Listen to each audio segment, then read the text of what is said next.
अपनी टेल से वो क्या बना लेते हैं, बैलेंस बना लेते हैं, जिसकी वजह से वो आसानी से ब्रांचेस में एक ब्रांच से दूसरी ब्रांच तक वो जंप कर सकते हैं और अपना बॉडी बैलेंस बनाए रखते हैं। नेक्स्ट टाइप आई aquatic animals. Aquatic aqua word से बना है। एक्वा मतलब पानी, तो इसके वर्ड से ही आप बता सकते हैं एक्वेटिक एनिमल्स कौन होते हैं, जो पानी में रहते हैं। Now let us read. Animals living inside the water are also known as aquatic animals. जलचर एनिमल्स जो कि पानी में रहते हैं उन्हें हम क्या बोलते हैं, एक्वेटिक एनिमल्स। इसमें कौन कौन आए, different types of animals like fishes, reptiles, some birds and insects, mammals, octopus, starfish, crab live in water। और ये सारी चीज़ें जो नेम्स अभी आपने पढ़े हैं, फिशेस हो गई, रेप्टाइल्स हो गए, इंसेक्ट्स हो गए, मैमल्स हो गए, ऑक्टोपस हो गया, स्टारफिश हो गया, क्रैब केकड़ा हो गया, ये सब कहाँ रहते हैं, पानी में रहते हैं। और कुछ बर्ड्स भी। Some animals live in freshwater bodies like rivers, ponds and lakes, while some live in sea and ocean only। कई फ्रेश वाटर एनिमल्स होते हैं, मीठे पानी में रहते हैं, रिवर्स, पॉन्ड्स और लेक्स में, और कई समुद्री पानी में, नमकीन पानी में रहते हैं। There are some animals that can live in both freshwater bodies as well as in sea and ocean। और कई एनिमल्स, वाटर एनिमल्स ऐसे होते हैं दोनों जगहें रह सकते हैं। फ्रेश वाटर बॉडीज़ में भी, फ्रेश पानी में, साफ़ पानी में, मीठे पानी में, और नमकीन पानी में भी, जो ओशंस और सीज़ का होता है वहाँ पर भी वो रह सकते हैं। Aquatic animals or water animals have modified limbs for swimming in water. Frogs and water birds have webbed feet. Tortoise and whales have paddle-like limbs and fishes have fins। और इनका जो मॉडिफिकेशन होता है, इनमें जो बदलाव होता है इन एक्वेटिक एनिमल्स में, वो ये होता है कि जो उनके लिम्स होते हैं, पैर और हाथ, वो थोड़े उनमें क्या कर देते हैं, बदलाव कर देते हैं। कैसे बदलाव, जैसे फ्रॉग्स और वाटर बर्ड जैसे डक्स हो गई, उनके वेब फीट होते हैं, मतलब जुड़े हुए पंजे होते हैं। जैसे एक आपने डक का फीट देखा होगा, जैसे एक जाल बुना रहता है ऐसे करके, तो वैसे वो जुड़े हुए होते हैं, जिसकी मदद से वो आसानी से पानी को क्या कर सकते हैं, कट करके आगे बढ़ सकते हैं। Tortoise and whales have paddle like limbs. और टर्टॉइस, कछुए और वेल मछली के क्या होते हैं, हाथ पैर तो नहीं होते, लेकिन जो उनके लिम्स होते हैं वो कैसे होते हैं, टर्टॉइस के तो होते हैं पैर, तो वो कहते हैं पैडल लाइक। पैडल क्या होता है, आप पैडल यहाँ बोला गया है ओर की तरह, एक चप्पू देखा है ना, उसकी तरह होते हैं, जिसकी मदद से वो आगे बढ़ सकते हैं। And fishes have fins. और फिशेस के पास क्या होते हैं, फिन्स होते हैं, जिसकी मदद से वो उनको फड़फड़ा के वो आगे पानी में तैर जाती हैं। नेक्स्ट आए एम्फीबियंस। एम्फीबियंस क्या होते हैं, let us read. Amphibians that can live, animals that can live in water as well as on land are called amphibians. वो जानवर जो पानी में भी रहते हैं और उसी के साथ साथ वो लैंड में भी रह सकते हैं, तो उन्हें हम क्या बोलते हैं, amphibians. Frogs, toads, salamanders, crab, water snakes and crocodiles are called amphibian. Frog हो गए, फ्रॉग क्या हुए, मेंढक। टॉड भी एक तरीके का मेंढक ही होता है। सैलमेंडर्स आपने ज़्यादातर सुना होगा, सांप की मौसी, एक छिपकली की तरह होती है। क्रैब, केकड़ा, water snakes and crocodiles are amphibians. ये सब क्या हैं, एम्फीबियंस, जो पानी के साथ साथ लैंड पे भी रह सकते हैं। On land, they breathe through lungs, while in water, they breathe through their skin or gills। और इनकी स्पेशलिटी ये होती है, कैसे ये दोनों जगह रह सकते हैं बेटा, इनकी स्पेशलिटी ये होती है कि जब वो ज़मीन पे होते हैं तो वो सांस कहाँ से लेते हैं, फेफड़ों से, लंग्स से, जैसे हम लोग लेते हैं। While in water they breathe through their skin or gills. और जब वो पानी में होते हैं तो कईयों के तो गिल्स होते हैं, गलफड़े जैसे मछलियों की तरह होते हैं, और कईयों की स्किन पे छोटे छोटे छेद होते हैं, पोर्स होते हैं, जिसकी वजह से वो वाटर में जो ऑक्सीजन मिक्स होता है उसे खींच के वो सांस ले लेते हैं। तो दोनों तरीके से वो अपने लंग्स से भी ब्रीथ कर सकते हैं जब वो लैंड में होते हैं, और अपने स्किन से और गिल से भी वो पानी में ब्रीथ कर सकते हैं, तभी वो दोनों जगह ज़िंदा रह पाते हैं। Frog lays eggs in the water which hatches into tadpoles. और फ्रॉग क्या करता है, अपने जो अंडे होता है वो पानी में ही जाके देता है, जिससे कि क्या निकलते हैं, छोटे छोटे काले काले आपने देखे होंगे, tadpoles निकलते हैं। Tadpoles have fish-like structures like fins and gills, so they can live in water. अब जब तक वो tadpoles होते हैं, छोटे बच्चे रहते हैं, तो बिल्कुल मछलियों की तरह उनके क्या होते हैं, गिल्स भी होते हैं और फिन्स भी होते हैं, छोटे छोटे पंख जैसे दिखते हैं, और गलफड़े भी होते हैं बिल्कुल मछली की तरह, तभी वो पानी में रहते हैं। After some time, when limbs and lungs develop and they change into young frogs which move on land too. और थोड़े समय के बाद वो क्या होते हैं, उनके पैर बन जाते हैं, उन मेंढकों के, उन टैडपोल से वो मेंढक बनने लगते हैं, और जब उनके लंग्स भी डेवलप हो जाते हैं तो वो क्या करने लगते हैं, वो ज़मीन पे भी रह सकते हैं। Frogs go into water to protect themselves from enemies or to lay eggs.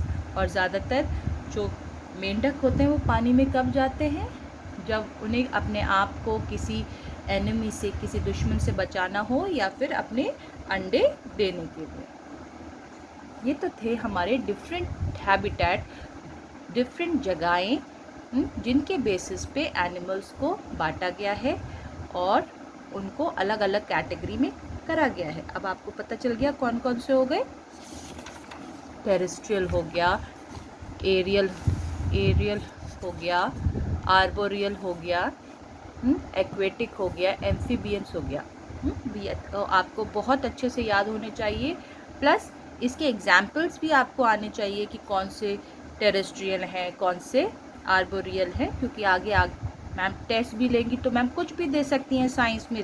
आपको जो ये वीडियो है अच्छे से सुनना है, क्योंकि ma'am can ask anything. Now आज का जो लास्ट टॉपिक हम पढ़ेंगे वो है breathing mechanism in different animals. Breathing mechanism मतलब कैसे अलग अलग जगहों पे रहने वाले जानवर सांस लेते हैं, उनकी ब्रीदिंग की प्रक्रिया क्या है, सांस लेने की प्रोसेस क्या है, उसके बारे में हम जानेंगे। Breathing is the process of inhaling, that is taking in and exhaling, giving out air. अब ब्रीदिंग होता क्या है, ये एक प्रक्रिया होती है जिसमें हम इनहेल करते हैं, अंदर लेते हैं, और एक्सहेल करते हैं, बाहर छोड़ते हैं, किसको, एयर को। उस प्रक्रिया को हम क्या बोलते हैं, breathing. All living beings inhale oxygen and exhale carbon dioxide gas. अब आपको पता है कि हर एक जो लिविंग थिंग्स है वो क्या इनहेल करती है, हम सांस जब अंदर लेते हैं तो कौन सी गैस लेते हैं, ऑक्सीजन, और जब हम बाहर छोड़ते हैं तो कौन सी गैस देते हैं, carbon dioxide. Oxygen we breathe in is necessary to burn the food we eat to provide the energy. और ऑक्सीजन हमें क्यों चाहिए, हमें ज़िंदा रहने के लिए। कैसे, क्योंकि ऑक्सीजन जो हम सांस अंदर भरते हैं तो वो हमारे खाने को जलाने के लिए, उसको एनर्जी फॉर्म में कन्वर्ट करने के लिए बहुत ही ज़रूरी होती है। एकदम से खाया आपको एनर्जी नहीं मिल जाएगी। जब हम खाते हैं फिर हमारे जो पूरा आगे जब आप डिफरेंट सिस्टम्स पढ़ेंगे तो उसमें आप पढ़ेंगे कि कैसे हम अपने फूड को बर्न करके उससे हमें एनर्जी मिलती है, कैलोरीज मिलती हैं, जिसे हम काम करने में यूज़ करते हैं। Different animals breathe in different ways. और अलग अलग तरीके का जानवर अलग अलग तरीके से सांस लेता है। Very small animals like amoeba and paramecium breathe through their body surface. अब बहुत स्मॉल सूक्ष्म, जिन्हें हम आँखों से नहीं देख सकते, वो एनिमल्स क्या हैं? अमीबा है और पैरामीशियम है। ऐसे दिखाई देते बेटा। जब आप बड़े क्लासेस में जाएंगे तो इनका स्ट्रक्चर सीखेंगे, कैसे वो ग्रो करते हैं, कैसे वो चलते हैं। लेकिन इनको हम ऐसे ही नहीं देख सकते। ये बहुत ही छोटे, सबसे स्मॉलेस्ट ऑर्गेनिज्म होता है, यूनिट होता है उसका, अमीबा एंड पैरामीशियम। और ये किससे ब्रीथ करते हैं? अपने बॉडी के सरफेस से। And earthworm lives inside the soil. अब आपको पता है अर्थवॉर्म किसे बोलते हैं? केचुए को। वो कहाँ रहता है? ज़मीन के अंदर रहता है ना, मिट्टी खोद के छोटे छोटे होल्स बना लेता है अंदर। It breathes through its moist skin. और वो जैसे हम अपनी नोज़ से सांस लेते हैं, वो किससे सांस लेता है? अपनी गीली त्वचा से, अपनी स्किन से। Insects breathe through spiracles. These are small openings on their body surface which are connected to the fine network of air tubes or trachea and reach to all the tissues of the body. और जो insects होते हैं वो किस चीज़ से breathe करते हैं? उनके बॉडी में छोटे छोटे छेद होते हैं जिन्हें हम क्या बोलते हैं? स्पाइरिकल्स। और ये जो स्पाइरिकल्स होते हैं, जो छोटे छोटे छेद होते हैं इनकी बॉडी में, वो पूरे कनेक्टेड होते हैं एक नेटवर्क से, जाल से, ऑफ एयर ट्यूब्स। हवा की नलियाँ होती हैं पूरे बॉडी में इनकी। और जो हमारे गले में भी, हम जब हमारे गले से, नाक से लेके हमारे लंग्स तक एक ट्यूब कनेक्ट रहता है, उसे भी हम ट्रैकिया बोलते हैं। और इनके एयर ट्यूब्स को भी हम ट्रैकिया बोलते हैं, जिसकी वजह से ये अपने सारे जो ऑर्गन्स हैं, टिश्यूज़ हैं बॉडी की, उसमें ये क्या पहुंचा सकते हैं? हवा को पहुंचा सकते हैं, ऑक्सीजन को पहुंचा सकते हैं। Air is taken in by the spiracles and then pass to the air tubes to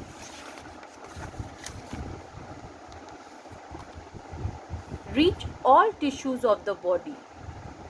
और क्या करते हैं? ट्रैकिया से ये सांस अंदर भरते हैं और फिर उसको एयर ट्यूब्स में डिस्ट्रीब्यूट कर देते हैं, ताकि वो पूरे इनके जो भी टिश्यूज़ हैं, बॉडी हमारी टिश्यूज़ से भरी पड़ी है, मसल से भरी पड़ी है, वहाँ तक उनको ले जा सके। They do not have haemoglobin, red colour pigment that gives red color to the blood in their blood to carry oxygen to all parts of their body as in other animals.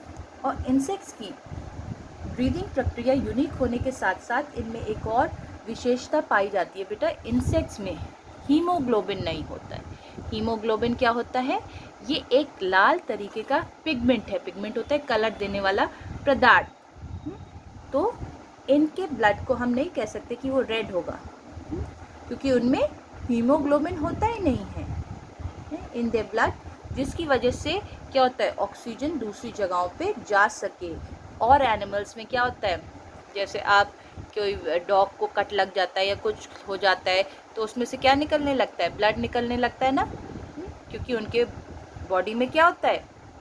Haemoglobin होता है, तो इसलिए उनके red blood आने लगता है। लेकिन इनके उसमें वो पिगमेंट, वो हीमोग्लोबिन नहीं होता है, जिससे कि ऑक्सीजन ऑब्जर्व करता है वो पिगमेंट ज़्यादा और वो उसे पास करे। Their blood is white in colour, इसलिए उनका जो खून होता है इंसेक्ट्स का, वो कैसा होता है? ज़्यादातर आपने देखा कोई भी कीड़ा पिचका देता है तो क्रीमिश वाइट या वैसा निकलता है। Animals living in the water breathe through special organ known as gills. और जो अभी तक तो ये हमने इंसेक्ट्स के बारे में पढ़ा, कैसे अर्थवॉर्म, इंसेक्ट, उनके बारे में पढ़ा कि वो कैसे सांस ले रहे थे। अब जो जानवर पानी में रहते हैं, एक्वेटिक एनिमल्स मोस्टली, उनकी सांस लेने के लिए क्या चीज़ें होती हैं या वो कैसे सांस लेते हैं? उनका एक स्पेशल ऑर्गन होता है जिसे बोलते हैं हम गिल्स, गलफड़े। आपने अगर टीवी में या पास से कभी मछली पकड़ी हो या देखी होगी, आपको उनकी आइज़ के साइड्स में इनमें ऐसे रेड्स आप उठा के देख सकते हैं, ऐसे रेड रेड दिखने लगते हैं उनके गिल्स, जिससे वो सांस लेते हैं। They take in oxygen dissolve in water अब वो क्या करते हैं, पानी में जो ऑक्सीजन घुला होता है उसे वो ले लेते हैं। Fishes, crab, oysters and tadpoles have gills to breathe. मछलियाँ हो गई, केकड़ा हो गए। ऑयस्टर्स क्या होता है, जिसके अंदर क्या होती है बेटा, सीप जैसी होती है ना, जिससे मोती निकलते हैं, उसे बोलते हैं ऑयस्टर्स। एंड टैडपोल्स, और टैडपोल तो आपको पता है फ्रॉग के बच्चे, उनके पास क्या होते हैं, गिल्स होते हैं, ऐसे गलफड़े होते हैं जिससे वो सांस लेते हैं। Water is present in the mouth of water animals almost all the time. और अब वो पानी में रहते हैं तो बेटा हमेशा जो वाटर एनिमल्स के मुंह में क्या मिलता होगा, पानी पाया जाता होगा। This water passes through the gills, और वही वाटर इनके गिल्स से पास होता है, उससे गुजरता है। Gills have number of filaments richly supplied with blood vessels which absorb the oxygen and gives out carbon dioxide to the water। अब जैसे आपने प्लांट्स का खाने बनाने की प्रक्रिया पढ़ी थी ना, कि उसके स्टोमेटा से वो लीव्स अपने सनलाइट ले लेती है और फिर खाना बना के कार्बन डाइऑक्साइड दे देती है ना रात में, वैसे ही अब जितने भी एक्वेटिक एनिमल्स होते हैं उनके मुंह में पानी पाया जाता है, और वही पानी वो गिल्स से पास होता है, और जो गिल्स होते हैं उसमें फिलामेंट्स होते हैं। एक तरीके का जाल होता है जिसमें बहुत ढेर सारे ब्लड वेसल्स होते हैं, नर्व्स होते हैं आप कह सकते हैं, या वेन्स हो सकते हैं, जिसकी वजह से वो पानी निकलते निकलते वो सारे गिल्स जो होता है उस पानी में जो ऑक्सीजन मिला होता है उसे चूस लेता है, ले लेता है, और उसे लेने के बाद वो क्या दे देता है, कार्बन डाइऑक्साइड पानी में दे देता है। Whale also lives in water even though it breathes in oxygen from the air and not oxygen dissolved in water। Whales पानी में तो रहती हैं बेटा, लेकिन वो क्या करती हैं, वो जो ब्रीथ करती हैं बेटा, वो ऑक्सीजन ब्रीथ करती हैं हवा में आके।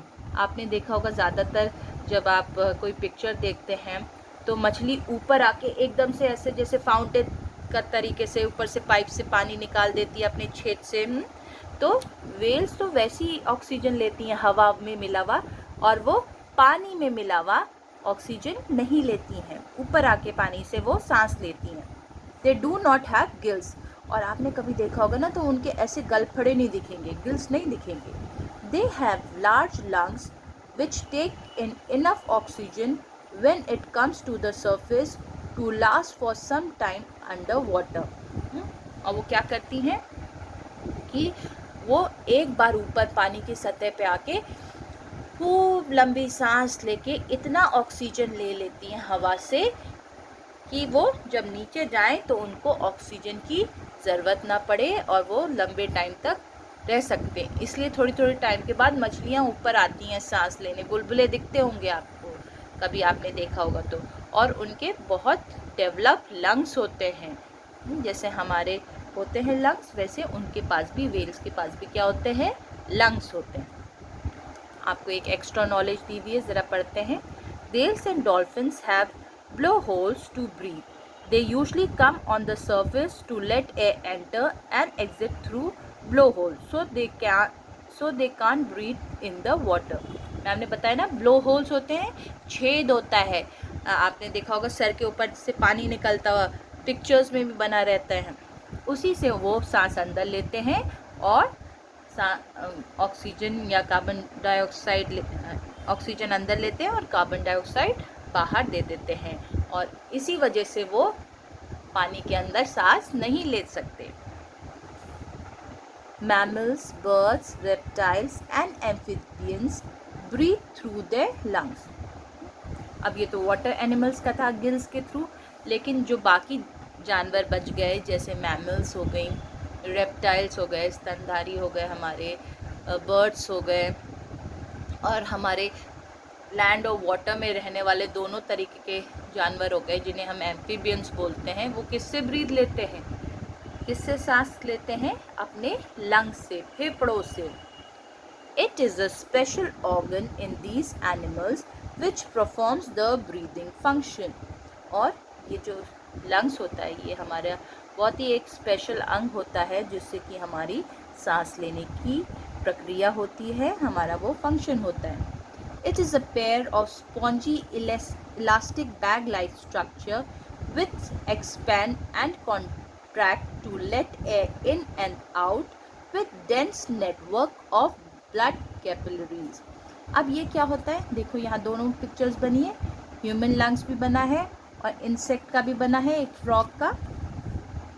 तो ये जो स्ट्रक्चर होता है स्पॉन्जी होता है, स्पंज की नुमा होता है. आपने टीवी में ज़्यादातर ऐड देखे होंगे ना ह्यूमन बॉडी के लंग्स के, जिसमें स्मोकिंग के लिए मना करा जाता है. कैसे दिखा देते हैं ना कि स्पंज को निचोड़ देते हैं, उसमें से सारा गंदगी निकल जाती है. तो वैसी पोरस स्पंज की तरह स्ट्रक्चर होता है और एक बैग की तरह.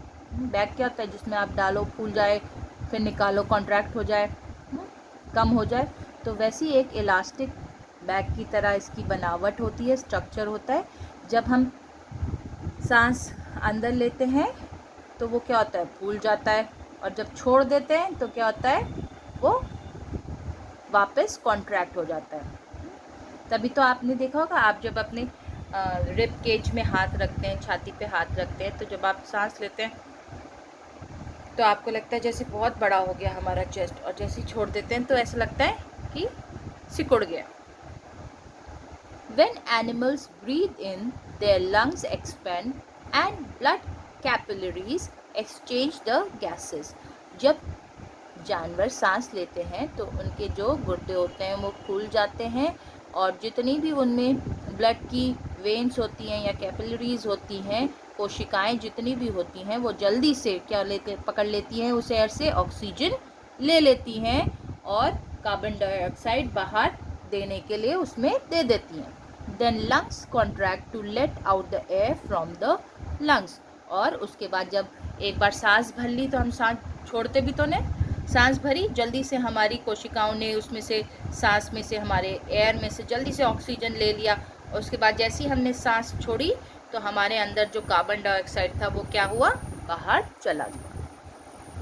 Human breathes in air through nose or mouth which goes into the two lungs in the chest where exchange of gases takes place. और यही इसी प्रक्रिया से ह्यूमंस भी सांस लेते हैं, जैसी वो नाक के थ्रू अपना क्या करते हैं, हवा को अंदर लेते हैं और वो नीचे हमारे विंड पाइप से अंदर जाती है हमारे लंग्स में, और हमारी जो ब्लड की कोशिकाएं हैं वो जल्दी से ऑक्सीजन ले लेती हैं, और जैसी फिर उसके बाद वो कॉन्ट्रैक्ट होके हम क्या कर देते हैं, अपने क्या करते हैं, कार्बन डाइऑक्साइड बाहर दे देते हैं. Oxygen is observed and carbon dioxide release by a blood capillaries to the lungs. और हम ऑक्सीजन को ले लेते हैं और कार्बन डाइऑक्साइड को अपनी कोशिकाओं के ज़रिए से लंग्स में दे देते हैं. Oxygen is carried to all parts of the body by the blood while carbon dioxide is thrown out of the body by the nose or mouth. Oxygen जो होता है, जो हमने हवा के ज़रिए अपनी बॉडी में लंग्स में हमने ले लिया होता है, उसको हम ब्लड की सहायता से पूरे अपने हमारे हर एक अंग में ऑक्सीजन की ज़रूरत है. ऐसा नहीं कि सिर्फ हम नोज से ब्रीथ ले रहे हैं तो बस हमें ऑक्सीजन वहीं चाहिए. हमारे पूरे शरीर को स्वस्थ रहने के लिए हर एक पार्ट को, यहाँ तक पैर से लेकर सर तक हमें ऑक्सीजन चाहिए सप्लाई. अगर हमारी ऑक्सीजन की सप्लाई नहीं होगी तो हमारा वो अंग डेड हो जाएगा. जैसे आप खेल खेलते हैं ना, अपनी फिंगर में रबर बैंड टाइट से बांध लेते हैं तो क्या होता है, ठंडा हो जाता है, नीला पड़ जाता है. क्यों, वहाँ ऑक्सीजन की सप्लाई ख़त्म हो गई होती है, क्योंकि आपने टाइट बांध दिया. अब ब्लड वेसल कैसे आए, वो आगे पास कैसे करे. ऐसी हमारा क्या होता है, ऑक्सीजन जो भी पार्ट हमारा लंग्स लेता है वो पूरे शरीर को वो पास कर देता है, और पास करने के बाद वो क्या होता है, हमारा कार्बन डाइऑक्साइड छोड़ता है, जिसे हम या तो नाक की मदद से या मुंह की मदद से बाहर फेंक देते हैं, निकाल देते हैं. अब एम्फीबियंस क्या करते हैं, frogs are amphibians, they breathe through lungs when they are on land and through the skin when they are in water. अभी हमने पढ़ा था कि जो फ्रॉग्स होते हैं जब वो लैंड पे होते हैं तो लंग्स के ज़रिए सांस लेते हैं, और जब वाटर पे होते हैं तो वो स्किन में जो पोर्स होते हैं उनके ज़रिए से वो सांस लेते हैं. Tadpole, the young ones of frogs, have gills for breathing as they live or born in the water only. Tadpoles जो कि फ्रॉग के बच्चे होते हैं, यंग वंस होते हैं, उनके पास गिल्स होते हैं बेटा. अभी हमने पढ़ा था ना पानी में रहने वाले के, जब वो छोटे होते हैं तो उनके पास गिल्स होते हैं, और जैसे जैसे वो बढ़ते जाते हैं उनके वो लंग्स में बदलते चले जाते हैं. और क्योंकि उनके गिल्स क्यों होते हैं? क्योंकि वो पानी में ही जन्म लेते हैं, बाहर नहीं लेते हैं एयर में. When they become older, their gills changes into lungs. और जैसे जैसे वो बड़े होते चले जाते हैं तो वो अपने गिल्स को बदल के क्या बन जाते हैं? वो उनके लंग्स बन जाते हैं, जिसकी मदद से वो क्या लेते हैं? सांस लेते हैं. बेटा आज ये 3 कॉन्सेप्ट पढ़े हैं, अपनी बुक की रीडिंग करिएगा, दोबारा से समझिएगा इस वीडियो को रिप्ले करके, और नेक्स्ट आगे का जो हाफ चैप्टर है वो हम कल पढ़ेंगे.